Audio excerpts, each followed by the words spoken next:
వనపర్తి జిల్లా కాంగ్రెస్ కమిటీ ప్రధాన కార్యదర్శి తాడిపర్తి మాజీ సర్పంచ్ గుండ్రాతి గణేష్ గౌడ్ తన పదవికి రాజీనామా చేశారు. బీఆర్ఎస్ ప్రభుత్వంలో తనపై అధికార పార్టీ కక్ష సాధింపులు చేసినప్పటికీ అన్నిటినీ తాను ఎదుర్కొన్నానని, అదే పార్టీ నుంచి ఇటీవల కాంగ్రెస్లోకి వచ్చిన నాయకులు తనపై కక్ష సాధింపు చేయడాన్ని జీర్ణించుకోలేక తాను రాజీనామా చేస్తున్నానని చెప్పారు. పార్టీలో సాధారణ సభ్యునిగా కొనసాగుతానన్నారు. డీసీసీ అధ్యక్షుడు శివసేన రెడ్డి అందుబాటులో లేనందున డీసీసీ ఉపాధ్యక్షుడు తిరుపతయ్యకు తన రాజీనామా పత్రాన్ని అందజేస్తానన్నారు. అదేవిధంగా నాకు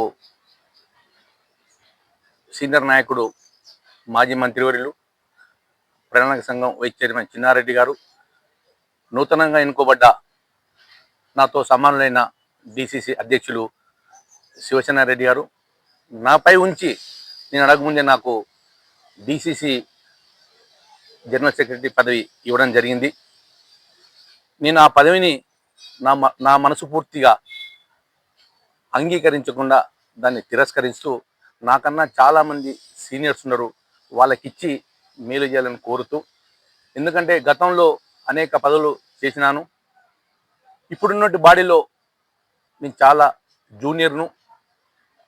నేను మండల కాంగ్రెస్ పదవి చిన్నారెడ్డి గారు అప్పచెప్పిన, బ్లాక్ కాంగ్రెస్ అప్పచెప్పిన, ఉమ్మడి మహబూబ్నగర్ జిల్లా యూత్ కాంగ్రెస్ అప్పచెప్పిన, నా యొక్క శాయశక్తుల చిన్నారెడ్డి గారి పార్టీ లైన్ దాటకుండా పనిచేసిన, ఇప్పుడున్న పరిస్థితుల్లో ప్రస్తుతం మండల కాంగ్రెస్ అధ్యక్షునిగా కొనసాగి ఘోర అవమానాలకు గురైన, నా గ్రామంలో నాకు తెలియకుండా ఇంద్రమ్మ కమిటీ వేయటము, నా గ్రామంలో నాకు తెలియకుండా నాకు చేసిన బిల్లు ఇప్పకుండా అడ్డుపడటము, ఇది ఎంతవరకు సమంజసం అడుగుతూ, ఈ పదవికి నేను న్యాయం చేయలేదని చెప్పి మనస్ఫూర్తిగా దీన్ని నేను తిరస్కరిస్తున్నా.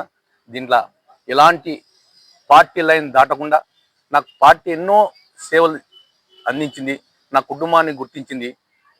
చివరి స్థాయి వరకు నేను కాంగ్రెస్ పార్టీని కొనసాగుతా, ఒక సామాన్య కార్యకర్తగా కొనసాగుతా. ఇప్పుడున్న పరిస్థితుల్లో నేను ఈ పదవి స్వీకరించి పార్టీకి న్యాయం చేయాలని చెప్పి భావిస్తూ ఈ పదవికి రాజీనామా చేస్తున్నాను.